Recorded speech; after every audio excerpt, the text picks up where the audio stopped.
ఆ రోజే నాకు అర్థమైంది నా చెల్లి ఈ ఇంట్లో సుఖంగా ఉండలేదని. తను ఎప్పుడు ఈ గొడవలన్నిటికీ దూరంగా ఉండాలనుకునేది. సరిగ్గా అదే సమయంలో మీ నాన్న కూడా డిఐజీ గారి సహకారంతో ఈ ఊరికి ఈ గొడవలకి దూరంగా నా చెల్లిని తీసుకెళ్ళిపోయాడు. సంవత్సరం తర్వాత నువ్వు కడుపును పడ్డావు. పరాయి వాడైనా నాకంటే నా చెల్లి బావ గురించి ఆ డిఐజీ గారు ఎక్కువ ఆలోచించారు.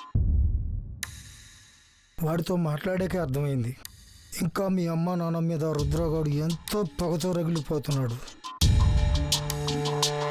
కొద్ది నెలల్లోనే మీ అమ్మ నాన్నలు ఒక యాక్సిడెంట్లో చనిపోయారు.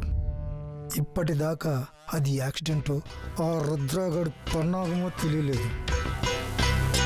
అందుకే నువ్వు వెంటనే బయలుదేరి పట్టణం వెళ్ళిపో. నువ్వు కూడా దూరం అయితే ఇన్నాళ్ళు నా కష్టం కన్నీళ్ళు వృధా అయినట్టే.